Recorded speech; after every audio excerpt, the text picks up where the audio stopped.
నమస్తే. Welcome to 121 news channel. నేను గౌతమి. తెలంగాణ రాజకీయాల్లో మరో కీలక పరిణామం చోటు చేసుకుంది. కవిత ప్రకటించిన టీఆర్ఎస్ పార్టీకి కేంద్ర ఎన్నికల సంఘం ఆమోద ముద్ర వేసింది. టీఆర్ఎస్ పేరును కల్వకుంట్ల కవితకు అధికారికంగా ప్రకటిస్తూ ఈసీ నిర్ణయం తీసుకుంది.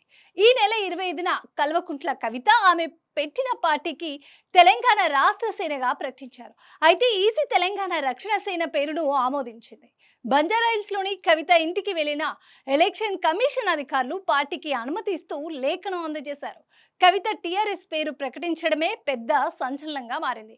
అప్పటి నుంచి బీఆర్ఎస్ నేతలు ఆమెపై మాటల దాటికి దిగారు. కేసీఆర్ లేకపోతే కవిత లేదని పెద్ద ఎత్తున మండిపడ్డారు. అలాంటిది తండ్రికి వ్యతిరేకంగా పార్టీ పెట్టడం, ఆ పార్టీకి టీఆర్ఎస్ అని పేరు పెట్టడాన్ని తప్పుపట్టారు.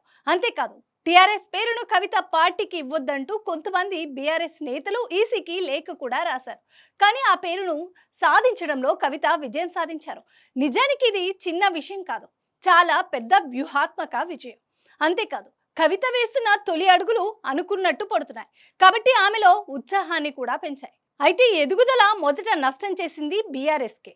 ఎందుకంటే ఆమె తమ కుటుంబ పార్టీతో విభేదించి బయటికి వచ్చారు.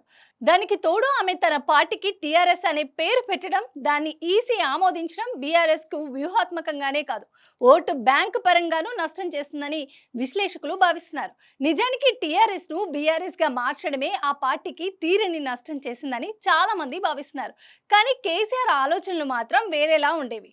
2023 ఎన్నికల ముందు దేశ రాజకీయాల్లో అడుగు పెట్టాలని టీఆర్ఎస్ పేరును కాస్త బీఆర్ఎస్ గా మార్చేశారు ఆయన.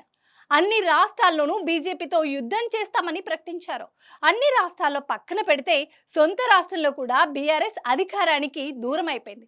తెలంగాణ రాష్ట్ర సమితి భారత రాష్ట్ర సమితిగా మార్చడం వలన తెలంగాణ ప్రజలతో పేగుబంధం తెగిపోయిందని, అందుకే రాష్ట్ర ప్రజలు తిరస్కరించారని సొంత పార్టీ నేతలే భావించారు. అప్పటి నుంచి పార్టీ పేరును మార్చి టీఆర్ఎస్ పేరుతో ప్రజల్లోకి వెళ్దామని గులాబీ శ్రేణులు ఉంచి కేసీఆర్ కు ఒత్తిడి పెరిగింది. ఇదే విషయంపై చాలా కాలంగా చర్చ నడుస్తుంది.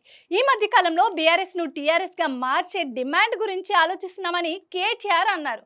దీనిపై పార్టీ అధినేత కేసీఆర్ వద్ద చర్చించాల్సి ఉంటుందని కూడా చెప్పారు. కేటీఆర్ ఈ అంశంలో చర్చల దశలో ఉండగానే టీఆర్ఎస్ పేరుతో కవిత పార్టీ పెట్టేసి పొలిటికల్ సిక్స్ కొట్టారు.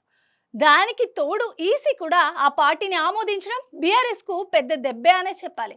మరి ముందు ముందు కేటీఆర్ కు కవిత ఎలాంటి షాక్లు ఇస్తుందో చూడాలి.